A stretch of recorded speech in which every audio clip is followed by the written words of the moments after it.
राधा स्वामी बोला। दो शब्द आपने सुने, कबीर साहब का शब्द है और दाता दयाल जी का शब्द। दोनों शब्द इस दुनिया से हमें थोड़ा अलग करना चाहते हैं। कबीर साहब ने तो उस स्थान का जिक्र किया है कि जहाँ हमने जाना वो घर कैसा है, मगर क्या दुनिया वहाँ जाने के लिए तैयार है। बाबा फकीर जी महाराज कहते कौन जाने को तैयार है वहाँ, जहाँ कुछ है ही नहीं, वहाँ कौन जाएगा, वहाँ केवल तुम जाते हो और कोई नहीं जाता। फिर दूसरे शब्द में दाता दयाल जी ने कह दिया तेरे यहाँ है कौन, बताइए कौन है यहाँ, कोई नहीं, कोई साथ नहीं जाएगा, संजोग है। अब सवाल पैदा होता है कि इन महापुरुषों ने जो वाणी लिख दी, इस पर चलने वाला कौन बहादुर है, सोचने की बात है। कौन जौन, सब दुनिया मन की मारी हुई है, मन की मारी हुई है। दुनिया को जीना भी नहीं आता, वहाँ तो जाने की बात छोड़िए। मैं अभी यूपी में घूम के आया, बस दुनिया के बखेड़े और कुछ भी नहीं। किसी ने वो नहीं सवाल किया कि महाराज वहाँ की बात बताओ, कोई किसी ने नहीं पूछा, बस दुनिया की बातें चलती रही। जो आया तो ले गया, जैसा जैसा जिसका ख्याल था। मैं ये काम आपको, तुम आए हो, तुम्हें मैं कुछ कहना चाहता हूँ। किसी भी धर्म को ले लो आप, कोई धर्म बुरा नहीं है, मैं किसी धर्म में कोई बुराई नहीं देखता हूँ। सारे धर्म तीन बातों पर निर्भर हैं। अगर तीन बातें आपको समझ लग गई तो तुम तर जाओगे, कहीं जाने की जरूरत नहीं है। वो सब ने कहा, शास्त्रों ने कहा, गुरबाणी ने कहा, ऋषियों ने कहा, महापुरुषों ने कहा, लेकिन हमने उसको भी नहीं पकड़ा। हमारा जीवन है क्या, किन चीज़ों पर? मन सबसे पहले, फिर वचन वाणी, फिर कर्म। मन, वचन और कर्म हमारे जीवन का आधार है। हमारे जीवन का जो आधार है वो मन है, वचन है और आधार है।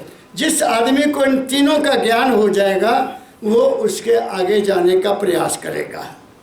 इन तीनों को जानने के लिए चार चीज़ें हैं जो मैं समझी। हजूर बाबा फकीर जी महाराज की संगत में बैठकर चार चीज़ें हैं जो हमें इनको समझने के लिए कुदरत ने दी हैं। वो क्या है? वो है पहली बात है समझ। एक समझ है कि किसी चीज़ को समझना, वो माँ बाप समझाते हैं हमें। दूसरा है विवेक। विवेक कहाँ मिलेगा? वो मिलेगा सत्संग में। विवेक में पता लगता है कि ये अच्छा है, ये बुरा है, ये मुझे ख्याल नहीं करना चाहिए, ये ख्याल बुरा है, मुझे ऐसा ख्याल करना चाहिए जिसके सब भला हो। वो ख्याल वो कहाँ से मिलेगा? वो विवेक से मिलेगा। इसलिए कहा गया है बिन विवेक बिन सत्संग विवेक ना होई। सत्संग के बगैर विवेक नहीं होता, अंदर तुम्हारे विवेक जागेगा नहीं। और राम कृपा बिन सुलभ न सोई, और उसकी कृपा के बगैर कोई काम नहीं होता। हम मन के अधीन चले हुए हैं। तो दूसरा है विवेक और तीसरा है ज्ञान। ज्ञान किस चीज़ का? अपने आप का ज्ञान, मैं कौन हूँ। आत्मिक ज्ञान हो जाता है कि वास्तविक में मैं कौन हूँ। ये ज्ञान केवल कहाँ तक होता है? आत्मा तक होता है। आत्मा, मन का ज्ञान, फिर आत्मा का ज्ञान। पहले विचार का ज्ञान, फिर मन का ज्ञान, फिर आत्मा का ज्ञान होगा कि मैं कौन हूँ, क्या हूँ। उसके लास्ट में आता है अनुभव। अनुभव जो है वो चोटी है।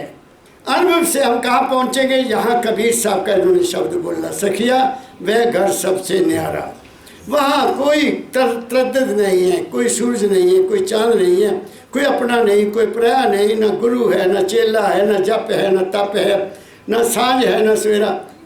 अभी आपने सुना वो शब्द, आपने सुना, वो हमारी लास्ट स्टेज है अनुभव की कि हु एम आई, मैं कौन हूँ, कहाँ से आया, कहाँ जाना। बात समझ गए? और इनमें इनको समझने के लिए हमें कौन कौन सी चीज़ें सहारा करती हैं? मन, चित्त, बुद्ध और अहंकार। अहंकार मीन मेरा अपना रूप।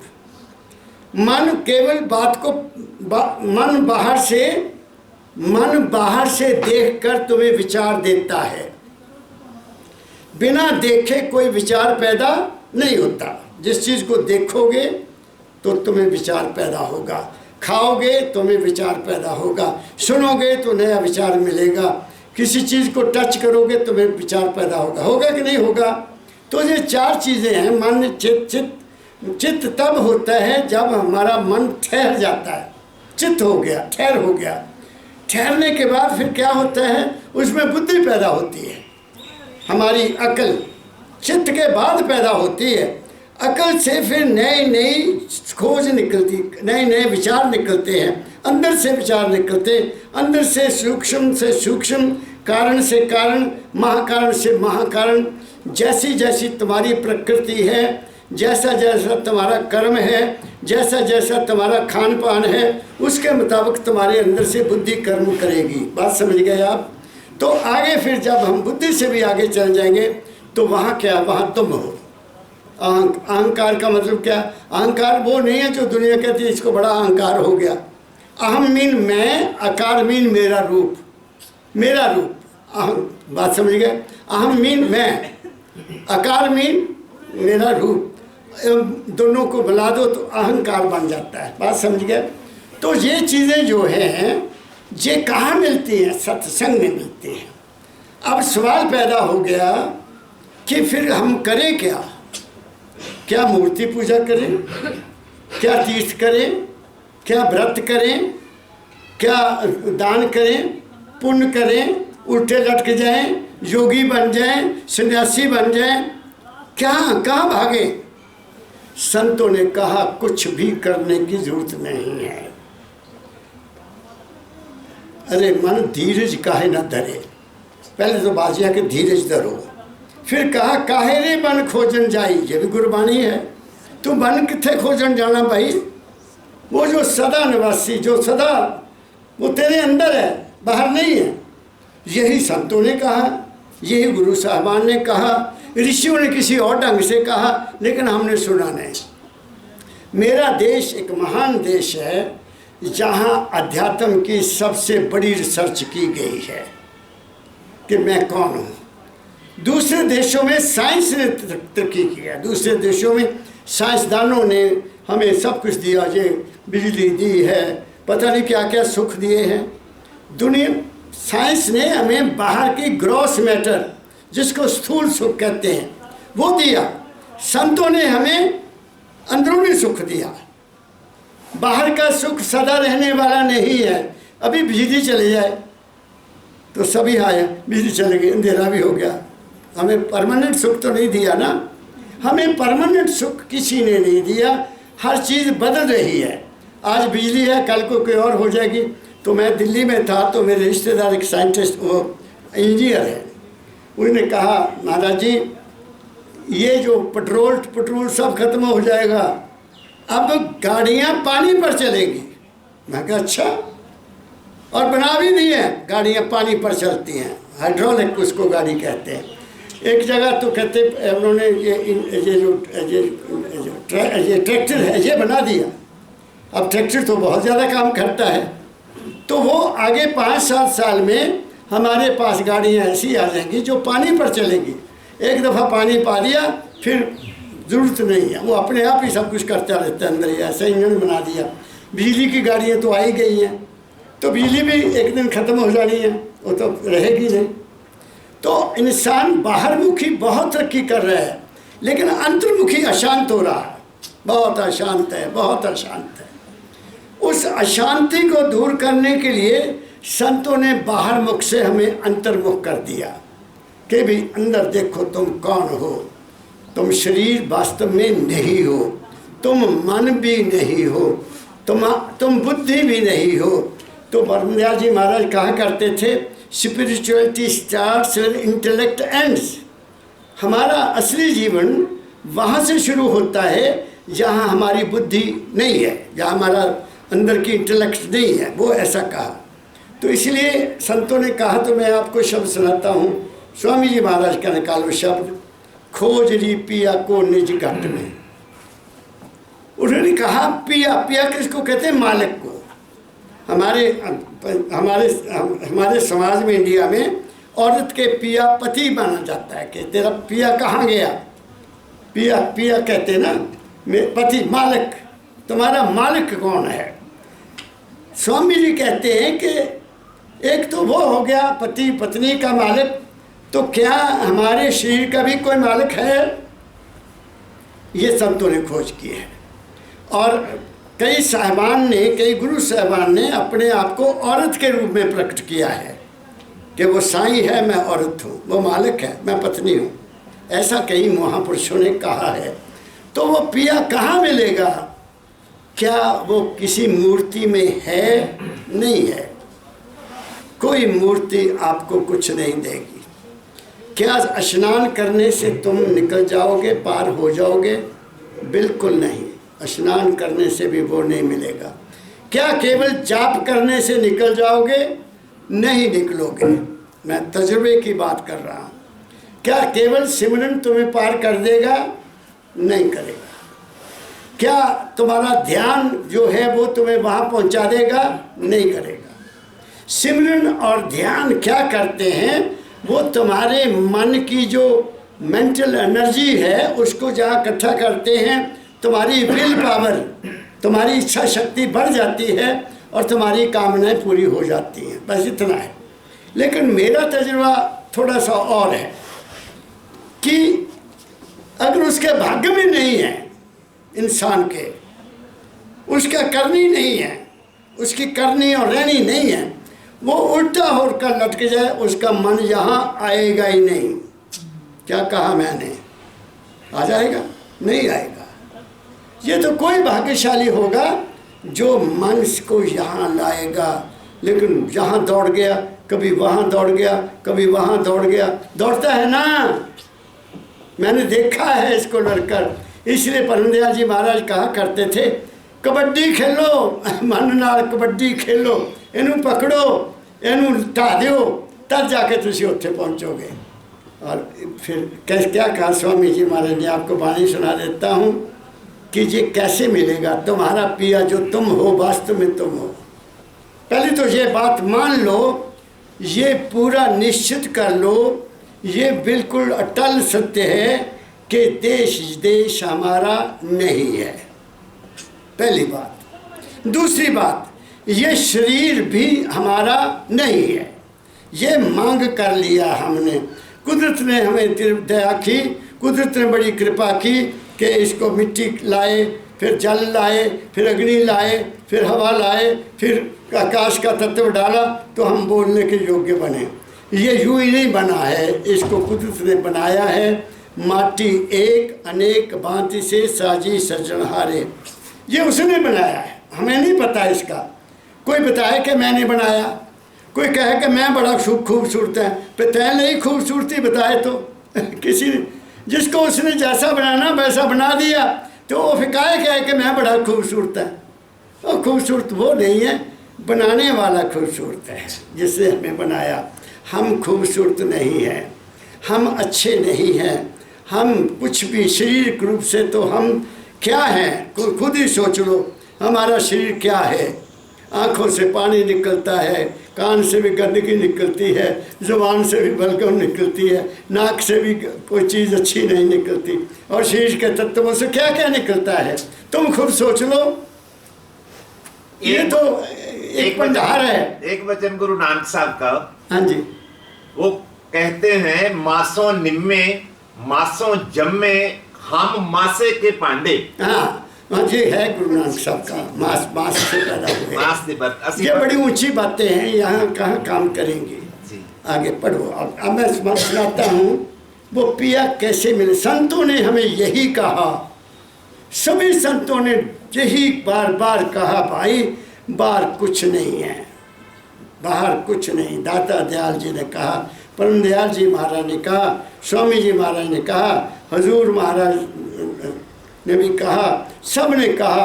गुरबाणी के पत्ते उठा के देख लो, वो सब यही होका दे रहे हैं कि जो कुछ है वो तुम्हारे अपने घट में है। लेकिन हमें अंदर जाने का कभी साहस नहीं किया, हमने कभी अपने आप को जानने की कोशिश नहीं। किसी ने राम का डंका बनाया, किसी ने भगवान कृष्ण का डंका बजाया, किसी ने हनुमान का डंका बजाया, कोई देवी का डंका बजा रहा है। जितनी जितनी जिसकी भावना है उसके मुताबिक सब ने उसको मान लिया। लेकिन ये सभी हमें वहाँ पिया से नहीं मिलने देंगे। पिया कभी मिलेगा, वो कहाँ मिलेगा, कैसे मिलेगा, वो मैं आपको बताने जा रहा हूँ। चलिए पढ़िए। खोजई पिया को निज घट में, फिर पढ़ो। खोजई पिया को निज घट में। वो कहते हैं कि पिया मालिक, तेरा मालिक, तेरे शरीर का मालिक, तेरे मन का मालिक, तेरी बुद्धि का मालिक, तेरी आत्मा का मालिक तेरे अपने घट में है। घट कहाँ? ये घट नहीं है, ये पिंड है। ये पिंड है शरीर, ये अंड है मन, और ये घट है। इसको घट कहते हैं, घड़ा, उल्टा घड़ा। संत इसको घट कहते हैं। वो इसमें है, नीचे तो उसकी एनर्जी काम कर रही है। परमदयाल जी महाराज ने फरमाया कि एक बैटरी होती है, बैटरी सबके घरों में होती। कौन सी बैटरी? गाड़ी जिससे चलती है, जिसमें गाड़ी चलती है, वो गाड़ी, वो बैटरी, वो टॉर्च वाली नहीं। उस बैटरी में दो लगे होते हैं प्लग, ठीक है। उन प्लगों में बिजली पैदा हो, उसमें बिजली है, उसमें बिजली है, बिल्कुल उसको चार्ज किया हुआ है मालिक ने। तो उसमें से कितनी तारें निकलती हैं? बड़ी तारें निकलती, जहाँ मर्जी ले जाओ। परमदयाल जी महाराज कहते थे एक बैटरी से हम कई सर्किट बना लेते थे, कई सर्किट बना लेते थे। ऐसे ही वो माल के कुल एक, that is an ocean of energy and consciousness. वो जो मालिक है उसका रूप नहीं है, वो एक सागर है। किस चीज़ का? एनर्जी का। और क्या उसमें? कॉन्शियसनेस, चेतना। उसमें चेतना है और एनर्जी है। उसमें हरकत होती है, उसमें हरकत होती है, और उस हरकत से शब्द पैदा होता है, और शब्द के साथ ही प्रकाश पैदा होता है। प्रकाश इस दुनिया को पैदा करने वाला है, और शब्द के सहारे हम सब चल रहे हैं। कोई जीव, कोई जंतु ऐसा नहीं जिसके पास शब्द नहीं है। वृक्ष भी बोलते हैं, और मैं आपको क्या कहूँ, लेकिन हमें उनका पता नहीं है। एक परमदयाल जी महाराज कहा करते थे, एक है लाजवंती, आप लोगों ने पता नहीं देखी नहीं, मैं तो देखी है। उसको कहते हैं शुई मुई भी उसको कहते हैं। आप उसको हाथ लगाओ इकट्ठी हो जाएगी। बात समझ गए? उसमें जान है, उसको पता है कि मुझे गलत आदमी ने टच किया। ऐसे ही वृक्ष हैं, वो भी बोलते। मैं आपको उसकी एक मिसाल देता हूँ। मेरे घर में एक बहुत सुंदर अच्छा मैंगो का ट्री लगा था, आम का, इतना बड़ा आम लगता था उसको 6-7 साल हो गए थे उसको कोर लगना, बड़े बड़े गुच्छे बन जाने। तो मेरे पास पंजाब से एक सरदार जी आए मोगा से किसी के साथ, तो वो कहते मेरा तो बाग है, मैंने बाग लगाया हुआ। मैं कहा सरदार जी फिर सानू दसो ये जड़ा अंब है इनू कोर तो लगता लेकिन गुच्छे बन जाते। कहते बाबू जी कुछ नहीं करना, एक काम करना, तुसी गडासा फड़ लेना, गडासा जान दे, ये कोल चल जाना। तो काके नू कहना अपने बेटे नू, ज्योति बेटा इनू भर देने, इनू कोई अंब नहीं लगता, बस इन्हें कहना तुसी इनू भर देने, इनू अंब नहीं कोई भी लगता। तो फिर अगले साल देखियो की होंदा। हुण तुसी सुनो, हैरान होना गल दी। अगले साल उसको अंब लगे इतने बड़े, 14 अंब, 14 दूध देने वाला आया। कहना बाबू जी एडे बड़े अंब असी तो पहली दफ़ा देखे।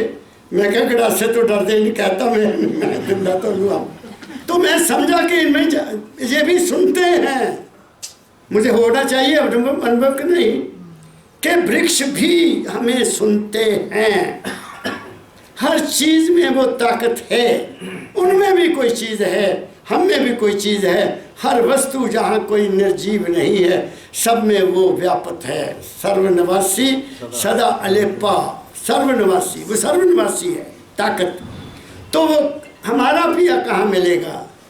जो कहते हैं हमें तो बाहर से अनुभव मिल गया ना, मुझे तो अनुभव मिल गया कि सुई मुई भी होती है, वो भी पहचानती है हमें।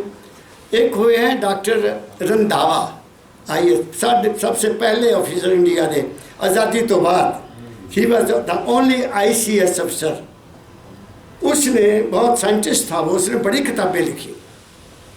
उसने एक तजर्बा किया, मैं तुम्हें क्लियर करना चाहता हूँ ताकि तुम्हें विश्वास हो जाए कि हर चीज़ में सब कुछ है। उसने क्या तजर्बा किया कि एक कमरे में अलग अलग फूलों के गमले रख दिए, अलग अलग फूलों के। बड़ा साइंटिस्ट था वो और बहुत समझदार था। और एक ऐसी मशीन रख दी सभी पौधों के साथ, जो ये महसूस करती थी कि जो आदमी उस फल के बारे में सोचता है, पौधे के बारे में सोचता है, उसका पौधे पर क्या असर पड़ता है। वो मशीन ऐसी रखी, मैंने पढ़ी है वो मैंने पढ़ा।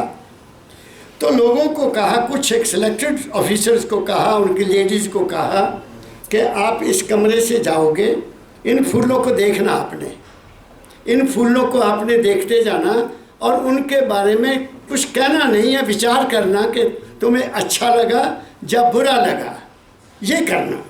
और वो सभी अपने अपने वहाँ से जाएं, कोई अच्छा लगा किसी को फूल, किसी को नहीं अच्छा लगा, तो वो किसी को लगा कि मैं इसको चोरी करके ले जाऊँ ऐसे भी होते हैं ना।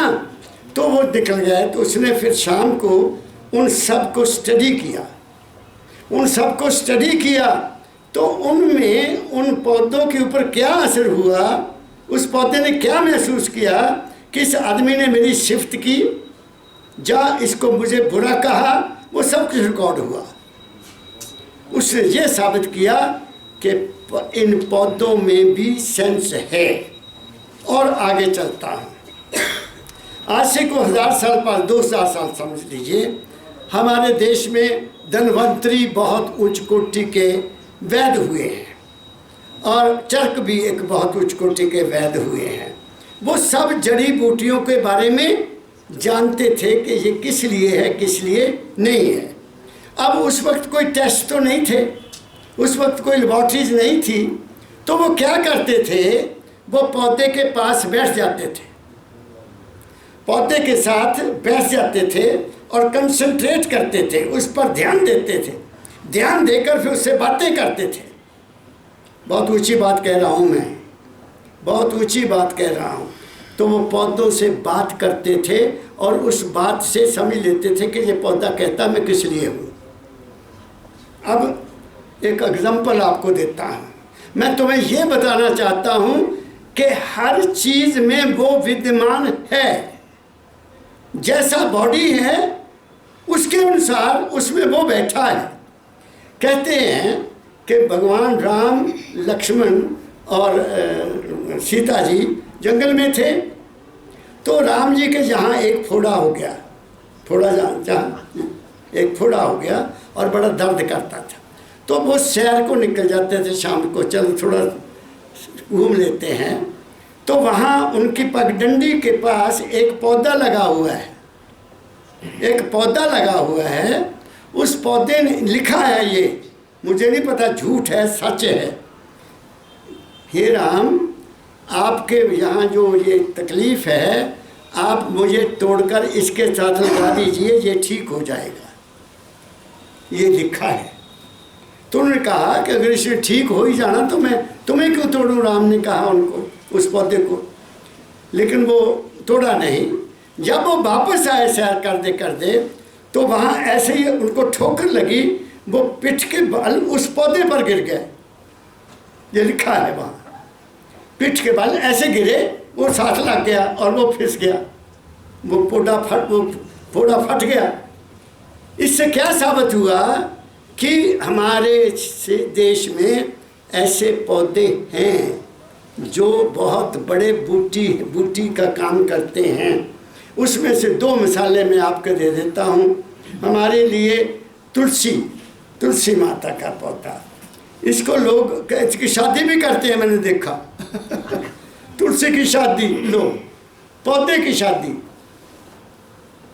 मतलब नहीं समझा तुलसी है क्या, पीपल की पूजा करते हैं ना, पीपल के पास कपड़ा लगा पड़ते हैं, धागा लपेटते हैं।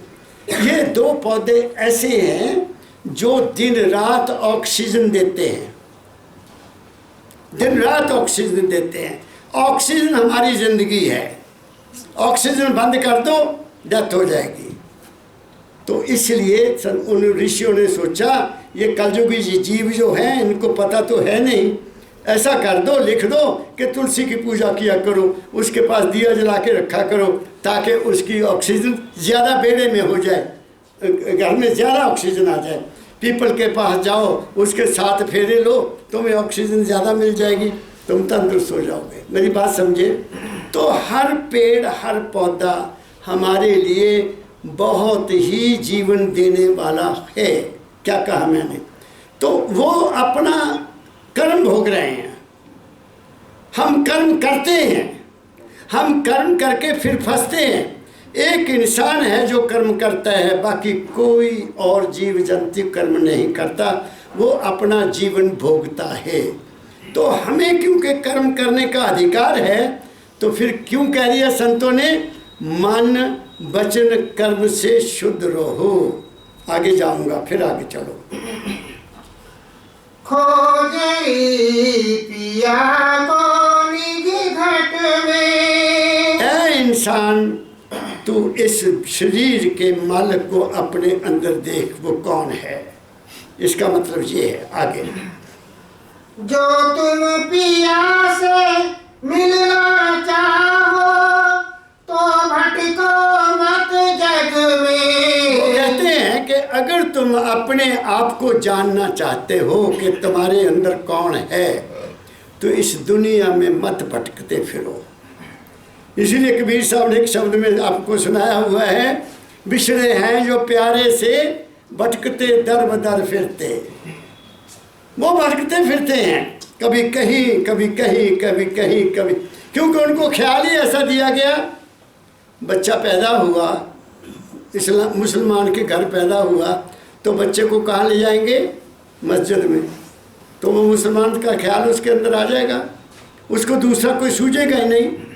किसी सरदार साहब ज्ञानी के घर में बच्चा पैदा होगा तो उसको श्री गुरु ग्रंथ साहब के आगे ले जाकर मत्था टेकेंगे, तो उसमें संस्कार वो आ जाएगा। तो दूसरा जो है देवी को मानने वाला, वो वहाँ ले जाएगा और उसका मुंडन भी कराएगा, तो उसके संस्कार वो बनेंगे। तो हमें बनाने वाले कौन हैं, हमें बांटने वाले कौन हैं? हमारे संस्कार, हमारे परिवार, हमारा संसार, हमारी दुनिया, ये हम जग, ये हमें बनाता है। तो वो कह रहे हैं इस जग में मत भटको, अगर पिया को प्राप्त करना है तो।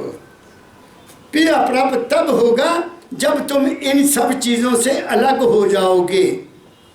तुम क्या बनोगे? क्या बनोगे?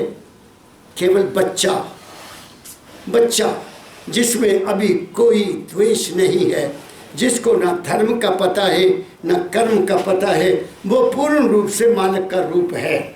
और अंत में भी अगर हमारी वो हालत नहीं होगी तो फिर हम वहाँ नहीं पहुँच सकते। तो कह रहे हैं स्वामी जी, अगर तुम अपने आप को जानना चाहते हो तो दुनिया के बखेड़े को भूल जाओ। जो बाहर हो रहा है वो काल है, जो बाहर हो रहा है वो क्या है? वो काल है, काल मत, जो बदल रहा है, हर वक्त बदल रहा है और तुम्हें भी उस वक्त के मुताबिक नाचने के लिए मजबूर कर रहा है। लेकिन वहाँ जाना है जहाँ हमें बदलना ना पड़े। वो कहाँ है? वो अंदर है, वो मन से परे है। इसलिए कहा कि अगर तुम उस पिया को मिलना चाहते हो तो ये भटकना दूर करो। कभी वहाँ जाओ, कभी वहाँ जाओ, कभी वहाँ जाओ, कभी ये करो, कभी वो करो। इसका कुछ करने की जरूरत नहीं है। क्या करना है ये करके देखो। आगे पढ़ो। तीरथ भरत कर्म आचारा, एक कावै मग में। अब तो फैसला एक बात कर दिया, फिर पढ़ो यही लाइन। तीरथ भरत कर्म आचारा, एक कावै मग में। आपको रास्ते, उस रास्ते से रोकने वाली कौन सी चीजें हैं? तीर्थ जाओ जी, व्रत करो जी, ये करो जी, वहाँ करो जी, धूप जलाओ जी, बत्ती जलाओ जी, पता नहीं क्या क्या हमारे आचार हैं। आचार कहते हैं व्यवहार को। हम अपने धर्म के अनुसार जिस परिवार में हम हैं उसके मुताबिक हमें बंधन में हम फंसे हुए हैं, हम उस बंधन में फंसे हुए हैं, हमें वही करना। मुझे आते हैं टेलीफोन लड़कियों के, किसी लड़की की शादी हो गई ऐसे घर में जहाँ बहुत देवी देवताओं की पूजा होती है, मैं यही वहाँ कह के आया हूँ कि एक की पूजा करो, तुम्हारे घर में सुख नहीं होगा। एक लड़की आ गई, बेचारे 7 साल शादी को हो गए, उनका पति भी साथ लड़की का वो कहता महाराज जी, वो लड़का उसका पति उनके घर गए थे ना, अशोक के घर, सूबेदार साहब के घर, कहता जी इन्हें तो पता नहीं किन्ने के देवते रखे हो अंदर, बड़ी पूजा करती हैं सवेरे उठ के, दो सस तो सस, मैं नहीं किसी में मानता। तो उसके बच्चा कोई नहीं, कई साल हो गए। मैं क्या ये कारण है आपका, तुम्हें हमारे में तो एकता ही नहीं है। जिस घर में बहुत सी पूजा हो रही है ना, वहाँ एकता होगी नहीं। जिसको कहते हैं जिसको कहते हैं ना आत्मसमर्पण करना, वो है नहीं। तुम तो फंसे हुए हो, किस किस घर के मेहमान हो, तुम्हें एक को मानो। मैंने कहा अगर मेरे से प्रसाद लेना है तो पहले एक को मान के रहो, तब मैं दे दूंगा, नहीं तो मैं नहीं देता। फिर वो दूसरे दिन आए, मैं कहा किसकी फ़ोटो रखी है, बाकी उठा, कहती हाँ जी उठा दी, एक रखी बस। मैं कहा उसी की पूजा करनी और नहीं करनी, बात समझ गया। मन एक है, एक मन है, एक वो है। अब इस मन में कितने को बैठाओगे आप, बताओ मुझे। एक मन में कितने देवी देवताओं को बैठाओगे, कितने रिवाजों को बैठाओगे, कितने तीर्थ स्थानों को बैठाओगे। तुम बट गए, तुम तब टुकड़े टुकड़े हुए हो। तो जब तक तुम टुकड़े टुकड़े हुए, तुम्हें कैसे मिलेगा कुछ। तो ये कह दिया स्वामी जी महाराज ने, ये तुम्हें रास्ते के रोड़े हैं, ये तुम्हारे रास्ते के बाधा है, ये तुम्हें आगे चलने नहीं देंगे। कहाँ? अंदर। वैसे तो गाड़ी लेके जहाँ मर्जी चल जाओ, यहाँ बिन गाड़ी जाना है। जैसे मैंने पिछली दफ़ा बताया था, अंदर की चढ़ाई में तिलकन है, तिलकता है, इंसान नीचे गिरता है, मन गिरा देता है, लेकिन हौसला नहीं छोड़ना, और चलो और चलो और चलो, धीरज धरो, करो विश्वासा, सतगुरु करेंगे पूर्ण आशा। तुम ये ख्याल रख लो, पक्का कर लो कि तुम्हारे अंदर मन के अलावा, बुद्धि के अलावा, चित्त के अलावा, प्रकाश के अलावा, शब्द के अलावा कोई और चीज़ है। उस चीज़ की खोज करना है। क्या कहा मैंने? आगे पढ़ो, फिर पढ़ो यही लाइन। जो तुम तीरथ भरत कर्म आचारा, ए अटकावे मज में। रास्ता, जितने भी धार्मिक रिवाज हैं, रीतियां हैं, ये हमें रास्ते में। एक बात और कर देता हूँ, धर्म और चीज़ है। धर्म बाहरमुखी है, अध्यात्म अंतर्मुखी है। अध्यात्म धर्म नहीं है, अध्यात्म मेरा अपना है। धर्म समाज का है, धर्म समाज का है, धर्म परिवार का है, धर्म सोसाइटी का है, धर्म देश का है। आप मेरी बात समझ गए ना? धर्म को दुनिया पूजती है, अध्यात्म तुम्हारा अपना है, मेरा अपना, अंदर का रास्ता। धर्म बाहर का रास्ता है। धर्म से तुम्हारी बाहर की दुनिया सुखी हो जाएगी। धर्म पर चलोगे, कुछ नियम है हर धर्म के। इस्लाम धर्म के अपने नियम है, गुरु ग्रंथ साहब महाराज जी के अपने नियम हैं, और जो सनातन धर्मी उनके अपने नियम हैं। अपने अपने नियम के मुताबिक वो मन को शांति देते हैं, लेकिन वो शांति सदा के लिए नहीं रहती, वो तो गड़बड़ हो जाती है। तो ये जो अध्यात्म का रास्ता है, ये अटल है, ये सत्य है, और यही सत्य रास्ता है जिससे हम इस दुनिया के दुखों सुखों से बच सकते हैं। और वो जो हमारा घर है, जिसका जिक्र कबीर साहब ने किया, सखिया वो घर सबसे न्यारा, वो घर सबका है। किनका? जो उस रास्ते पर चलते हैं, सबका। उनका नहीं जो मन के मारे हुए हैं, या उनका नहीं जो धार्मिक झंझट में फंसे हुए हैं, उनका नहीं है, ये उनका है। ये जो कह रहे हैं, पढ़ो आगे। जब लगे सतगुरु मिले न पूरे, पड़े रहोगे अग फिर पढ़ो में। यही लाइन। जब लगे सतगुरु मिले न पूरे, पड़े रहोगे अग अब वो में। कहते हैं कि फिर इसको कैसे आप बचोगे? कौन चीज़ है जो तुम्हें इस रास्ते पर लगाएगी? कौन तुम्हारा ये व्रत वगैरह हटाएगा? कौन तुम्हें असली रास्ता बताएगा अंदर चलने वाला? सतगुरु बताएगा। सतगुरु वो होता है जिसने खुद उस रास्ते को चल के देखा है, वो नहीं जो किताबों का हवाला देता है ना, वो नहीं करेगा। जिसने खुद उस रास्ते पर चल के देखा है और वो ही उसका इशारा देगा कि बच्चा ये जो मन है तेरा, इसको तू संभाल, तेरे ख्याल जो आते हैं उनको तू संभाल, तू इन ख्यालों से मुक्त हो जा। मुक्ति क्या है? ख्याल से मुक्त होना। एक ख्याल बुरा आ गया, वो तुम्हें नींद नहीं आने देगा। क्या कहा मैंने? कोई ख्याल ऐसा आ जाता है जिससे तुम्हें नींद नहीं आने देगा वो, तो अगर वो जब नींद आएगी नहीं तो तुम तो उसमें फंस गए, तुम उसी में तड़प रहे हो और फिर सुबह कहोगे मुझे रात नींद नहीं आई। और गुरु ने कोई गुरु बता दिया नींद का, तुम लेटे नहीं, 2 मिनट में नींद आ जाएगी। 2 मिनट भी ज़्यादा मैं तो कहूँगा 2 मिनट भी बहुत ज़्यादा है। नाम सिमरन करने वाले के साथ नींद बहुत शत्रुता करती है, नींद एकदम आ जाती, करके देख लो। बात समझ गए? तो वो कहते हैं जब तक तुम्हें सतगुरु ना मिले, रास्ता बताने वाला ना मिले, तुम्हें गाइड ना मिले, तुम्हें समझाने वाला ना मिले, तुम इस रास्ते में ही फंसे रहोगे कि ये कर लो, वो कर लो, वो कर लो, वो कर लो। उनसे करने से कुछ नहीं बनेगा। वो तो सीधा रास्ता बता देते हैं, बच्चा जो कुछ है तेरे अपने अंदर है, कोई भटकने की जरूरत नहीं है। वो असलियत बता देते हैं, वो हकीकत बता देते हैं और वो सच्चाई भी बता देते हैं। ये 3 शब्द बाबा फकीर ने कहे और यही 3 शब्द दाता दयाल जी महाराज ने परम दयाल जी महाराज को कहे कि असलियत और हकीकत और सच्चाई क्या है इस दुनिया की। पहली सच्चाई क्या है मैं बता देता हूँ, बात चल पड़ी।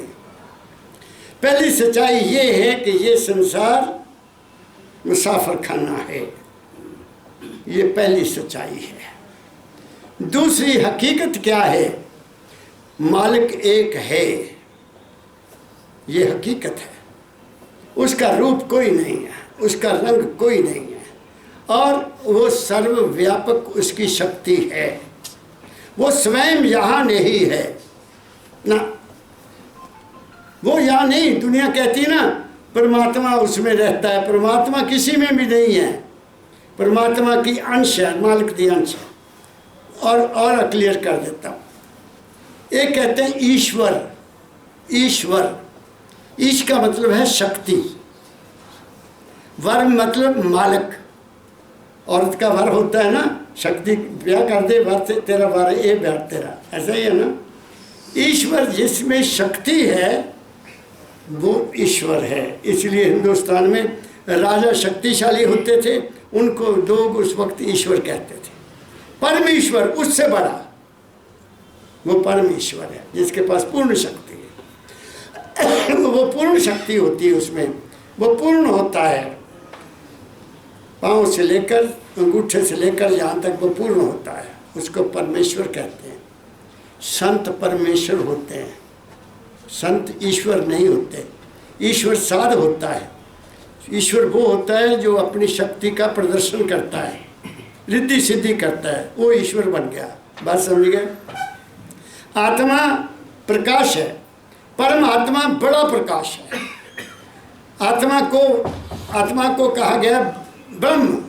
ब्रह्म मीन प्रकाश, वो पार ब्रह्म है ना। गुरबानी में शब्द है, आनंद सुनो बड़ पागियो सगल मनोरथ पूरे, पार ब्रह्म प्रभ पाया उतले सगल बसूरे। ऐसा है ना। तो पार ब्रह्म क्या है? वहाँ पहुँच जाना जहाँ प्रकाश ही प्रकाश है। तो संत क्या कहते हैं? पढ़ो यही लाइन।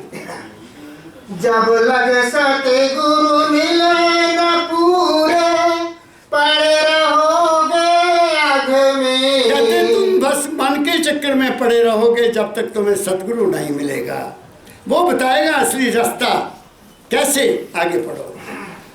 नाम सुधार से कभी न पाओ, नाम सुधार से कभी न पाओ, भरमो जोनी खग में। अब एक बात बहुत ऊंची कह दी स्वामी जी महाराज ने, कहते नाम रूपी अमृत तुम कभी नहीं पा सकोगे और तुम पशु पक्षियों के जुनून में भटकते रहोगे। अब वो सवाल पैदा हो गया कि वो नाम क्या हुआ फिर? ये सवाल है एक जो मुझे बाबा फकीर जी ने भेद बताया। नाम तो राम राम भी है, राम तो वाहेगुरु वाहेगुरु भी है, राम तो अल्लाह अल्लाह भी है, नाम तो गॉड गॉड भी है, राम तो भगवान हरे कृष्णा भी है, हरे रामा भी है। तो क्या इन नामों का सिमरन करने से, जाप करने से हमें वो सुधा रस मिल जाएगा, वो अमृत मिल जाएगा? नहीं मिलेगा। क्या कहा मैंने? इन नामों का केवल कपड़ों पर लिखकर राम राम राम राम लगा लिया, या कोई और शब्द सारा दिन करते रहे, सर उसका भजन उसका जाप करते रहे, तो क्या हम पार जाएंगे? ये जितने भी नाम का सिमरन हम करते हैं, चाहे वो राम राम, चाहे वो हरे कृष्ण, चाहे वो और कोई नाम है, वो मन तक सीमित है। मामा जी समझ रहे हो? केवल मन तक सीमित है। वो मन के लेवल पर तुम सिमरन कर रहे हो, तुम मन के लेवल पर ही ध्यान कर रहे हो, और 5 नाम भी मन तक ही हैं। 5 नाम भी मन तक है, चाहे वो सजदल कमल का है, चाहे वो त्रिकुटी का है, चाहे वो सुन का है, चाहे वो महासुन का है, चाहे वो भंवर गुफा का है, वो भी मन है, वो असली नाम नहीं है। क्या कहा मैंने?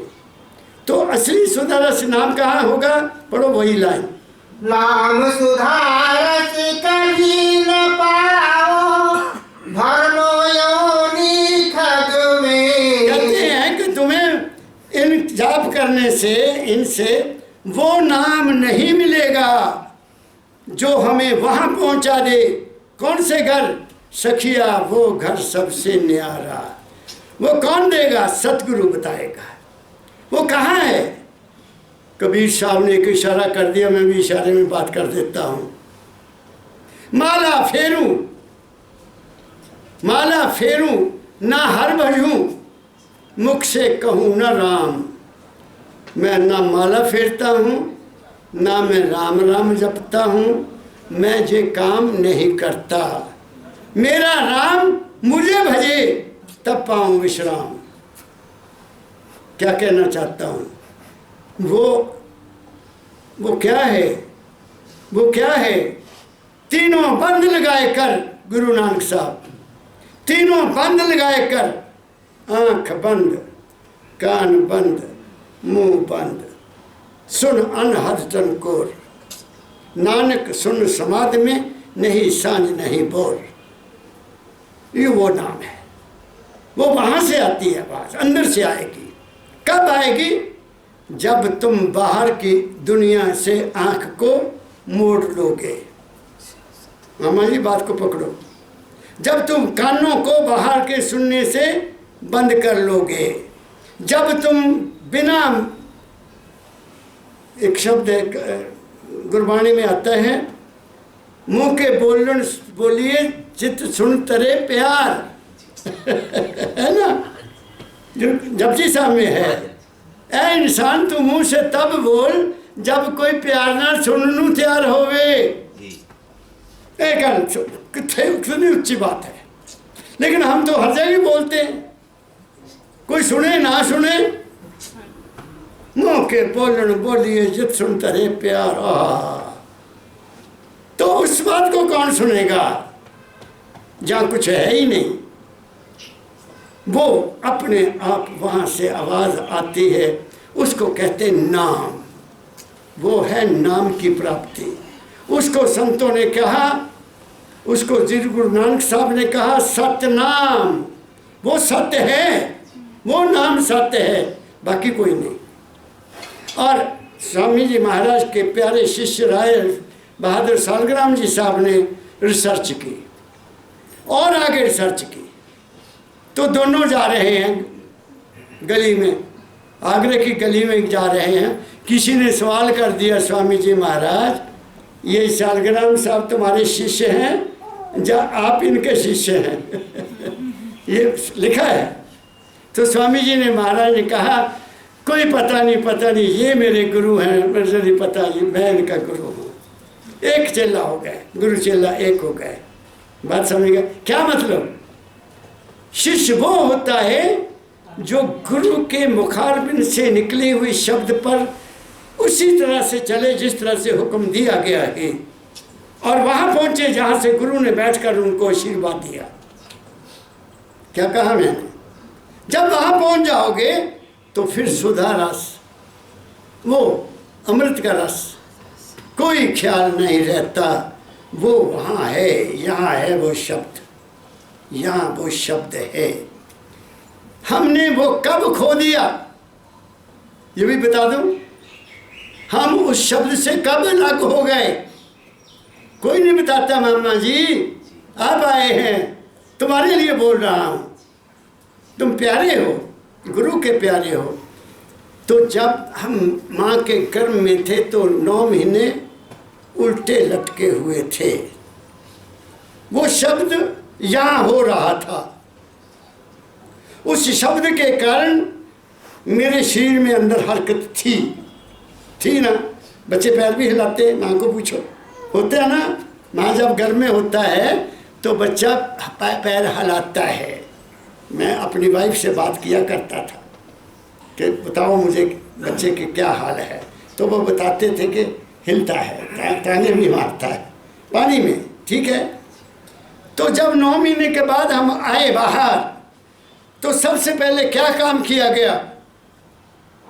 सबसे पहले क्या काम किया गया? डॉक्टर ने या नर्स ने मैं पकड़ा, एकदम सीधा कर दिया। एकदम सीधा करने से वो जो शब्द यहाँ जो धास्ती थी वो खिसकर यहाँ आ गई और बच्चा रो गया। बच्चा रो गया, बोल नहीं सकता, रो गया। वो क्या हो गया? रो गया। वो किस चीज़ से बिछड़ गया? वो रोया। डॉक्टर्स नहीं बताते क्यों रोया, मैंने जाना। मुझे मेरे बाबा फकीर से ज्ञान मिला कि वो रोया सिर्फ उन, कुछ पता नहीं मेरे शरीर में क्या है क्या नहीं, वो बोला नहीं। फिर उसको भूख लगी, वो नाड़ी मुँह काट दिया ना, उसकी सप्लाई लाइन ख़त्म हो गई।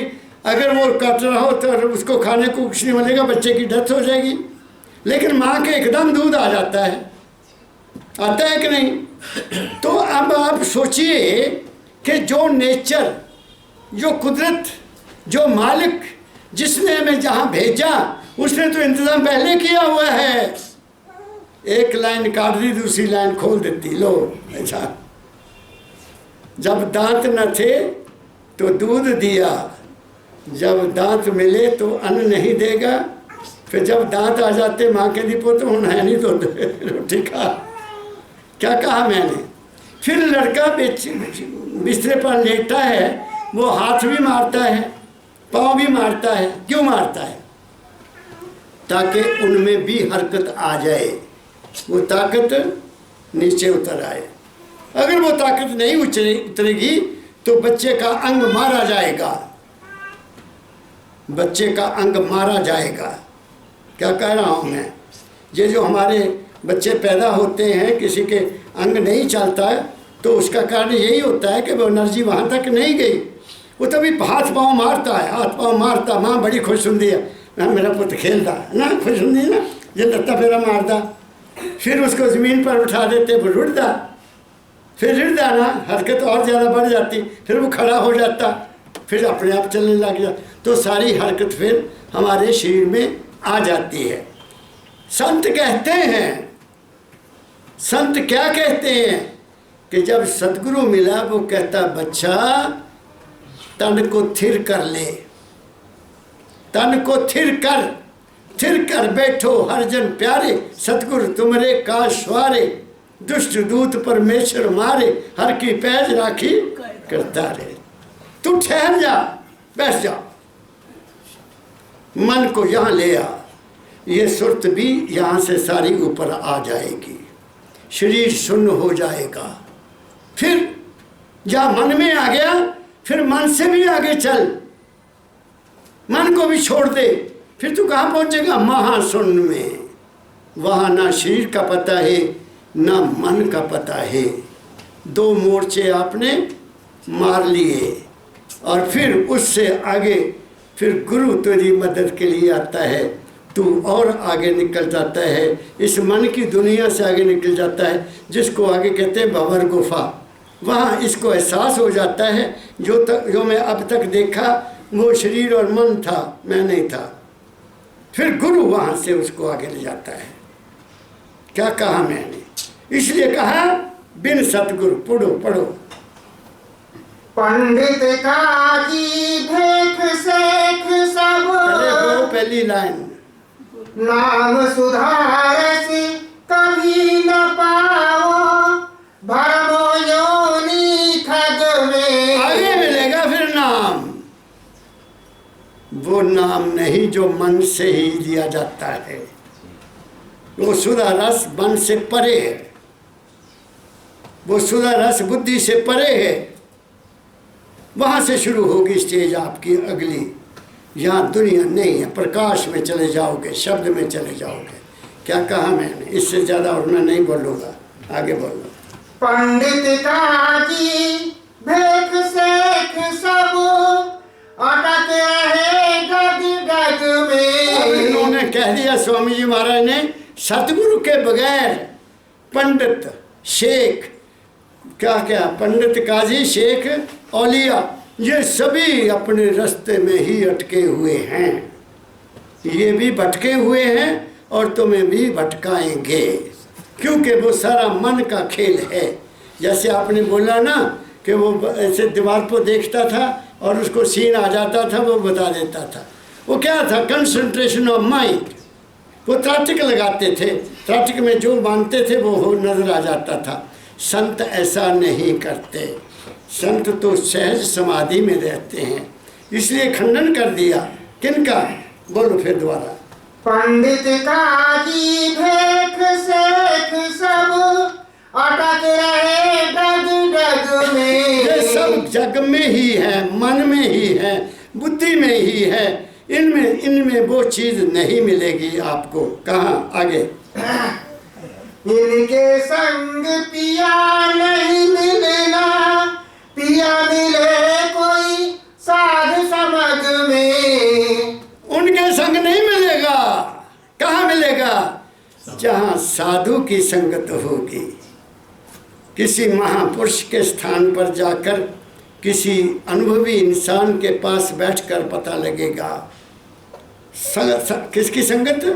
साधु समंग में, समंग मीन इकट्ठ में, जहाँ केवल उसकी चर्चा हो रही है, जहाँ त्रेता युग की कहानी नहीं की जाती, यहाँ द्वापर युग की चीज नहीं की जाती कि ऐसे हुए, वो ऐसे हुए, उन्होंने ये किया, उन्होंने वो किया। वो पीछे को नहीं जाते। वहाँ त्रेता की कहानियाँ ताली नहीं बजाई जाती, वहाँ कोई नाचता नहीं है, वहाँ तो बैठे की भी समाधि लग सकती है। वो है साधु समग्र। उनके संग तुम्हें पिया नहीं मिलेगा जो ये काम करते हैं, जिन्होंने स्टेज पर आने से पहले बड़े बड़े बाल रख लिए, जाबा तमाशा कर लिया, किसी ने यूं लगा लिए टिक्के, किसी ने यूं लगा लिए टिक्के, किसी ने किसी तरह का रंग बना लिया। वो सब कुछ भी नहीं है, वो खुद धोखे में है। उनको मुझे ऐसे लोगों पर बहुत तरस आता है कि ये बेचारे अपने जीवन को क्या कर रहे हैं। जिसका गुण गाना चाहिए उसका तो गुण गा नहीं रहे, क्योंकि कबीर गुरु नानक साहब ने तो फैसला कर दिया। क्या फैसला किया? सो क्यों सिमरे नानका जो जम्मे ते मर जाए। ले करो गल, किसको सिमरिए? सोए सिमरे नानका जो जल थल रहा समाए।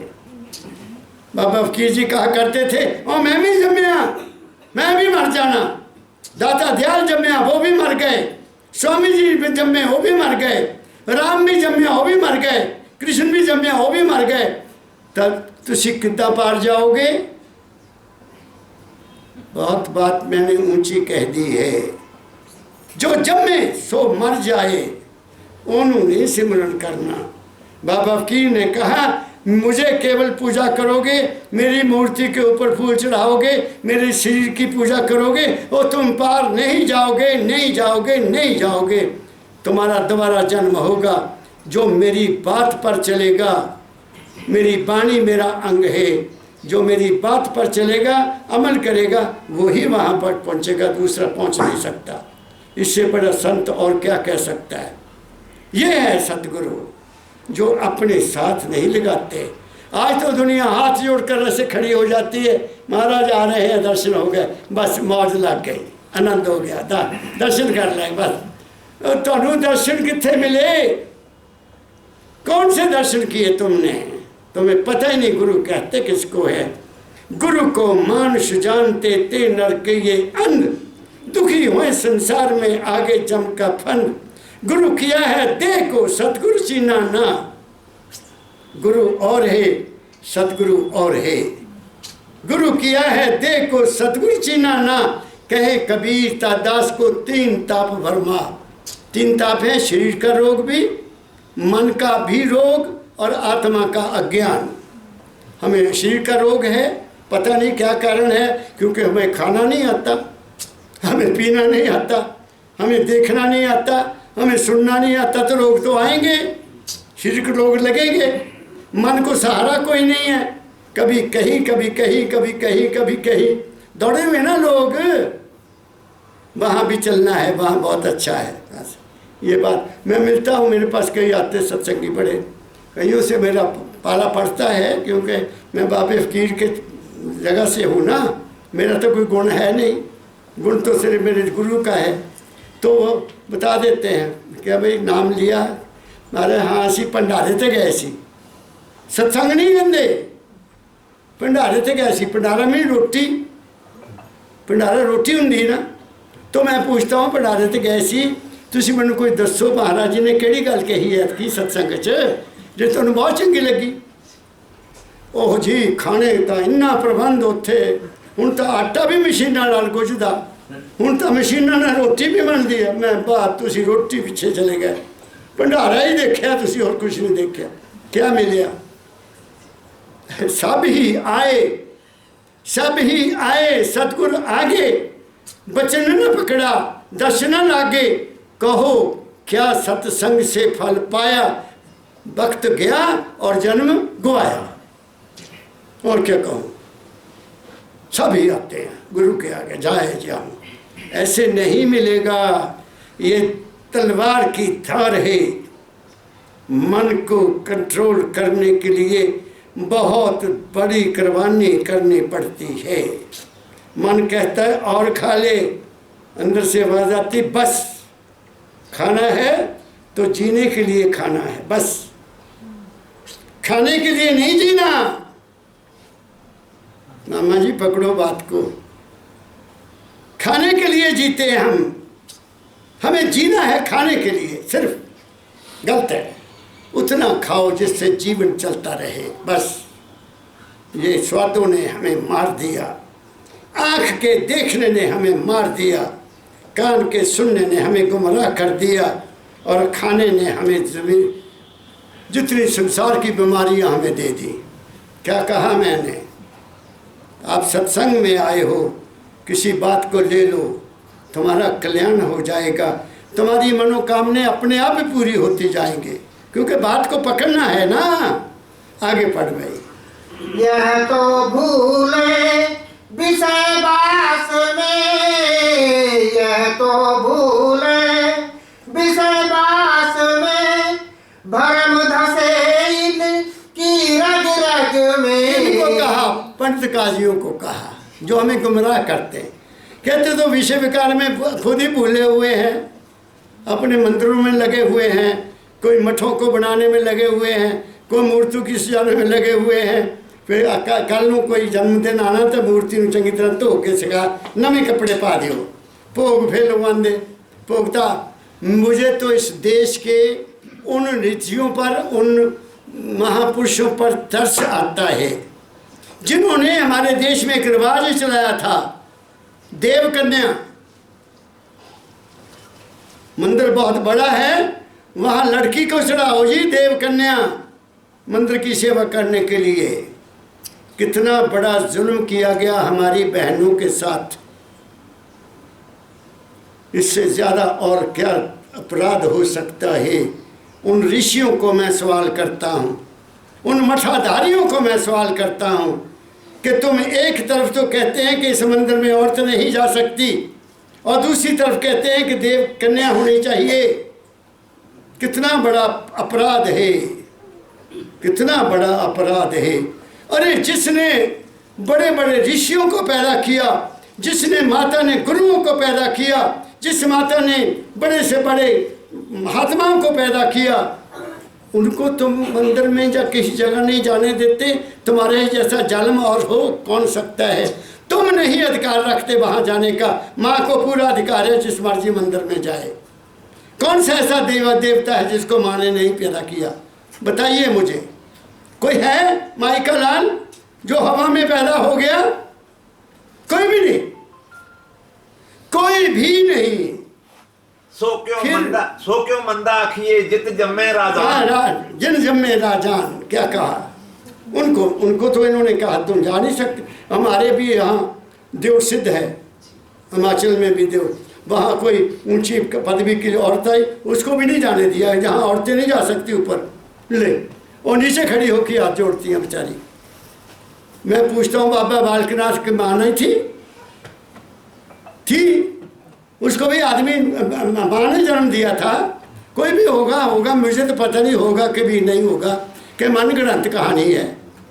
क्या कहा मैंने? जब तक न देखो अपनी नैना तब तक न मानो गुरु का बहना। संतों ने जहाँ तक कह दिया, वो बंदिया तू गुरु का भी कहना तद मन जब तक तू अपना देख ले। ये कहा है संतों ने, बाबा फकीर ने कहा, जब तक तुम देखो ना अपनी नैना तब तक ना मानो गुरु का बहना। गुरु का बहन भी तुसी खुद देखो तब तुम्हें पता चलेगा। क्या कहा मैंने? इससे बड़ी और मैं बात क्या कहूँ? हमने देखा कुछ है नहीं, पेट चाल। चलो जी उधर चलो जी, बल्ले बड़ा पापा होता ये है वो है, क्या ना। मेरे देश पंजाब के लोग जहाँ गुरु साहबान ने जन्म लिया और जिन्होंने इस मानवता के लिए अपनी कुर्बानी दे दी, शहीद हो गए, वो लोग भी अभी अभी तक मंदिरों में जाते हैं, दौड़े जाते हैं, गाड़ियाँ बड़ी बड़ी करके जाते हैं। दुर्भाग्य नहीं है। I feel the pinch. मुझे दुख होता है जब मैं किसी केशाधारी को किसी मंदिर में देखता हूँ। वो गुरु को भूल गया, वो सुखी नहीं रह सकता। गुरु सबसे बड़ा है। गुरु वाक्यम मूल मंत्रम, गुरु वाक्यम मूल मंत्रम। मैं कहता हूँ गुरबाणी में से किसी एक शब्द को आप ले लो, एक शब्द को, चाहे जपजी साहब के शब्द का एक ले लो शब्द, तुम उसके ऊपर चल पड़ो, तुम्हारी जिंदगी कल्याण हो जाएगा। जो मेरा अनुभव है, बचपन का अनुभव है, मगर हम नहीं मानते, हमने पढ़ना जानते हैं, चलते नहीं हैं। क्या कहा मैंने? इसलिए क्या कहा फिर पढ़ा, क्या कहे खुद कहाँ है ये? यह तो भूले विश्वास में भरम धसे इनकी रग रग में। ये तो खुद भरमे हुए हैं, इनको खुद पता नहीं कि मेरे अंदर जो पैदा होता है वो नहीं है। जो मूर्ति मैं देखता हूँ अंदर वो नहीं है, ये मेरा अपना ही मन है। वहाँ तो मूर्ति है ही नहीं, वहाँ तो प्रकाश और शब्द है बस। जब तुम हो वहाँ और कोई भी नहीं है। क्या कहा मैंने? आगे पढ़ो। बिना संत कोई भेद न पावे, बिना संत कोई भेद न पावे, वह तो ही कहे अलग में। अब यहाँ स्वामी जी ने एक बात कह दी और बाबा फकीर ने इस लाइन को पकड़ लिया। कहते हैं संत को सब पता होता है, लेकिन वो तुम्हें अलग में बात करते हैं। महाराज ने कहा ये अलग की बात ने हमें बहुत बखेड़े में डाल दिया, इस अलग की बात ने हमें अंधेरे में रखा। और कबीर साहब ने भी कह दिया अपने धर्मदास को, धर्मदास तुम्हें मैंने भेद बता दिया, धर्मदास देखना इन्हें किसी को नहीं बताना। धर्मदास तो है लाख दुहाई, सार भेद बाहर ना जाए, बंद कर देता। बाबा फकीर ने कहा मैं खुले में कहता हूँ कि मैं कहीं नहीं जाता, लोगों के अंदर मेरा रूप प्रकट होता है, साक्षात भी प्रकट होता है, लेकिन मैं नहीं होता। इससे मुझे साबित हो गया कि मेरे अंदर जो गुरु, मेरे अंदर जो बचपन में शुरू में जो राम आते थे वो राम नहीं थे। जो कृष्ण मेरे सामने चलता था और उसने मुझे कहा फकीर गोबर ये खा ले, प्रसाद है, मैं गोबर खा लिया। बाद अक्खा खुली हो, किसी भी देवता ने अपने शिष्य को ये नहीं कहा कि तुम गोबर खा लो, जो भी मेरा मन था छोड़ दिया। मुझे पता लग गया कि बाहर से ना कृष्ण आता था, ना गुरु आता था, ना राम आता था, वो मेरा अपना ही रूप था और मैं उस रूप को छोड़ने के लिए विवश हो गया। बात समझ गए? ये असली बात। इन्होंने भी कह दिया कि संत जो है वो अलग में कहते हैं। फकीर बाबा ने यहाँ से ढंढोरा पीट दिया कि कोई देवी, कोई देवता, कोई गुरु किसी के अंदर प्रकट नहीं होता, ना बाहर में आता है। तो मेरा तो फिर ख्याल आ गया, फिर जो ये कहते हैं कि रावण ने उसकी पूजा की तो उसने उसको वरदान दे दिया, हिरण्यकश्यप ने भी उसकी पूजा की तो उसको वरदान दे दिया कि तुम मरोगे नहीं, है ना? ऐसी कहानियाँ सुनते हैं कि उनको वरदान मिल गया कि तुम मरोगे, ना अंदर मरोगे, ना बाहर मरोगे, ना तलवार मरोगे, ना ढाल से मरोगे, ना पता नहीं क्या क्या लिखा है, ना दिन को मरोगे, ना रात को मरोगे।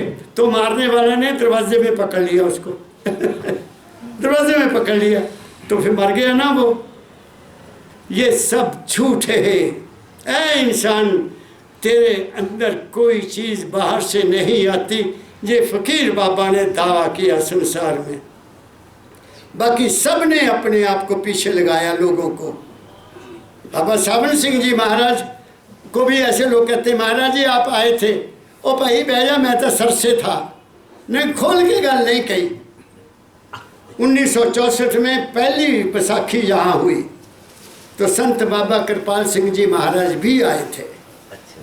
1964 में यहाँ था मैं उस वक्त, उनको भी यहाँ बिठा लिया। और भाई नंदू सिंह जी, भाई निज़ामाबाद वाले, उनको भी यहाँ बिठा लिया बाबा सावन सिंह जी के वो फोटो पर।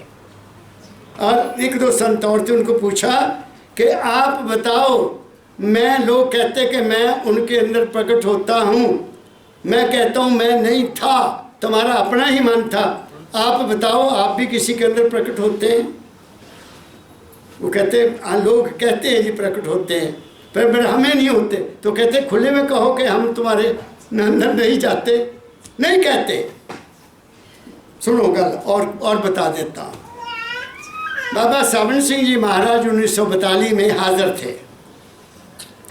परमदयाल जी महाराज ने तब तक सत्संग नहीं दिया जब तक दाता दयाल जी महाराज शरीर में थे, उनके होते हुए सत्संग नहीं दिया। दाता दयाल ने कहा था कि सत्संग करना और नाम दान देना, लेकिन महाराज जी ने नहीं दिया। तो सबसे पहले हुजूर उस वक्त बाबा सावन सिंह के पास गए और उनसे जाकर कहा कि महाराज, और बाबा सावन सिंह जी बाबा महाराज शिवव्रत लाल जी दाता दयाल को अच्छी तरह से जानते थे, अच्छी तरह से जानते थे। और उन्होंने कहा कि शिवव्रत लाल राधा स्वामी मत का वेद व्यास है, क्योंकि उन्होंने बहुत लिखा है, बहुत लिखा है।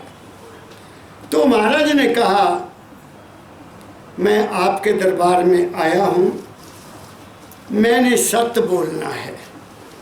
गुरु की आज्ञा थी कि सत्संग देना और नामदान देना। महाराज जी मैंने सच्चाई बोलनी है, मैं झूठ बोल नहीं सकता, दुनिया मेरा विरोध करेगी, तो अगर मैं ये काम नहीं करता तो गुरु की आज्ञा का पालन नहीं होगा।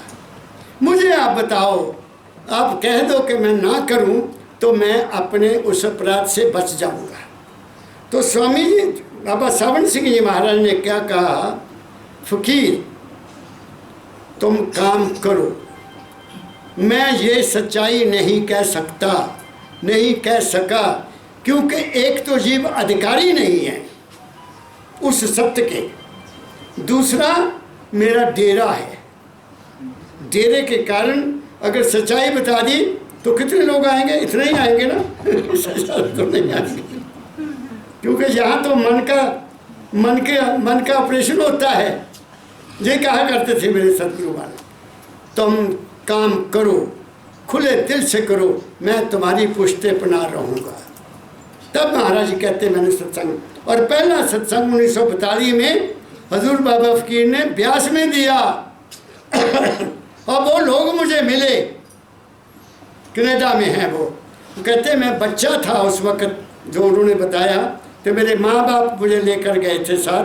तो उस वक्त स्वामी जी महाराज सावन सिंह ने कहा कि आज पंडित फकीर चंद जी महाराज दर्शन सत्संग करेंगे, तो उन्होंने किया। तो मैं क्या कह रहा हूँ, पढ़ो यही लाइन,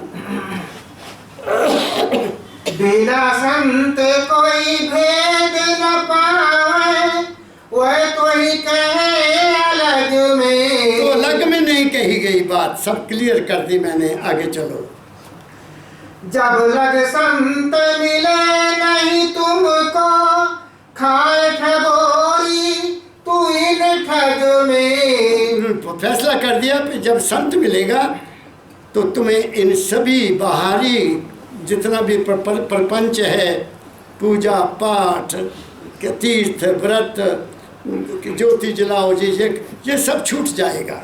आगे राधा स्वामी शरण गहो तो, रलो ज्योति जग जग में। कहो, राधा स्वामी शरण गहो तो, रलो ज्योति जगमग में। अब कहते हैं कि अब तुमने शरण किसकी लेनी है, किसकी शरण, किसी आदमी की, राधा स्वामी की। वो राधा स्वामी कौन है? राधा आद सुरत का नाम, स्वामी आद शब्द पहचान। तुमने उस शब्द की शरण लेनी है, और शब्द का भी रूप बता देता हूँ। एक शब्द जो सतगुरु के मुख आरबिंद से तुम्हारे लिए निकला, जो मुझे मेरे सतगुरु बाबा फकीर ने कहा, एक वो शब्द है जो मैंने कभी नहीं भूलना। बात समझ गए? क्योंकि सतगुरु भी कोई आदेश देता है कि बच्चा ये नहीं, ये करना। नंबर 2, हमारे अंदर मन के कई शब्द होते हैं। या किसी के अंदर घंटा बजता है, किसी के अंदर बम बम की आवाज़ आती है, किसी के अंदर ओम ओम की आवाज़ आती है, किसी के अंदर बांसुरी की बजती है, किसी के अंदर बीना भी बजते ना, तो वो भी शब्द नहीं है, वो मन के शब्द है। आगे जो शब्द आता है वो सुरत का शब्द है, इसलिए इसको कहा गया सुरत शब्द योग। सुरत को शब्द के साथ मिलाना, इसका नाम है सुरत शब्द योग। तो उसकी शरण जाना है, पहले गुरु के वाणी जो गुरु ने कही उसकी शरण लेनी, उस शरण के सहारे आगे चलना है, अंदर चलना है, अंदर चलना है। अंदर चलते चलते तुम वहाँ पहुँच जाओगे जहाँ राधा भी है और स्वामी भी है। क्या कहा मैंने? फिर पढ़ो वाला, राधा स्वामी शरण गहो तो, रानो ज्योति जगमग में। हाँ, ज्योति में तुम्हारा प्रकाश रूप हो जाएगा। आगे लाइन है नहीं, अंत हो गया। फिर पढ़ दो पहली लाइन, खोजई पिया को निज घर में। अब मैंने साबित कर दिया कि वो पिया कहाँ है, तुम्हारे शरीर को चलाने वाला। अगर वो नहीं होगा जो इस वक्त बोल रहा है, अगर वो इसमें नहीं होगा तो ये बोलना बंद हो जाएगा, ये आँख भी बंद हो जाएगी, ये कान भी सुनने के काबिल नहीं रहेंगे, ये उंगली भी ऐसे नहीं चलेगी, इस शरीर की हरकत भी बंद हो जाएगी, हार्ट की धड़कन भी नहीं रहेगी और इस नब्ज़ भी बंद हो जाएगी। तो ये सारा खेल किसका हुआ? ना तुम्हारा नब्ज़ पर कोई अधिकार है, ना तुम्हारा दिल की धड़कन पर कोई अधिकार है, ना तुम्हारा देखने पर कोई अधिकार है, ना तुम्हारा सुनने पर कोई अधिकार है, ना तुम्हारा बोलने पर कोई अधिकार है, तो कोई अधिकार और है, और जो इसको चलाने वाला है वो वास्तव में तुम हो। उस तुम को गौर देखना है। वो तुम्हारे शरीर का पिया है, वो तुम्हारे मन का पिया है, वो तुम्हारी रचना का पिया है, वो तुम्हारी आँख में बैठकर देखने का पिया है, वो तुम्हारे कान में बैठकर सुनने का पिया है, वो तुम्हारी हर हरकत का पिया है। उसके बगैर ये शरीर क्या है? माटी माटी माटी माटी में चली जाएगी, जल जल में चला जाएगा, और सूरज किरण मिली, जल का जल हुआ राम। क्या कहा मैंने? बहुत ऊंची बात मैंने आज कर दी है। हो सकता है आप में सभी इसके काबिल ना हो, लेकिन मेरी ड्यूटी है इसका डंका बजाना। तुम दुनिया में रहते हो, दुनिया में रहते तो क्या काम किया करो? वो मालिक को मान लो कि वो है। पहली बात, उसको मानो कि वो है, और उसका कोई एक रूप बना लो, कोई एक रूप बना लो, और उसका एक नाम रख लो। क्या कह रहा हूँ? खुला, बिल्कुल खुला। वो है, उसका एक रूप मान लो, 2 नहीं, 3 नहीं, 4-5 फोटो नहीं लगानी, एक रूप मान लो और उसको रखो कि ये मेरा मालिक है, ये परम तत्व है, ये शरीर नहीं है, ये मन नहीं है, ये सब कुछ देने वाला है। उसका एक नाम रख लो, उस नाम का सिमरण किया करो। यहाँ सिमरण करना है। जिस चीज़ का नाम है उसका रूप भी है। जिस चीज़ का, जो चीज़ दुनिया में है उसका नाम है ना, लेकिन उसका नाम नहीं है। उसका नाम हमने रखना है। खुली बात कर रहा हूँ। गोभी का फूल है, गोभी का फूल मैं कहता हूँ तो तुम्हारे सामने गोभी का फूल सारा मन में आ जाएगा ना। तो अंग्रेज को कहो गोभी का फूल, उसके नहीं आएगा, उसको कहेंगे कॉलीफ्लावर, तब वो कहेगा कि हाँ वो ऐसा होता है। हम लेमन कहेंगे अंग्रेजी में, वो समझ जाएगा कि लेमन ऐसा होता है। हम कहेंगे नींबू, वो कहेगा कैसा होता है नींबू, क्या होता है। क्या कहा मैंने?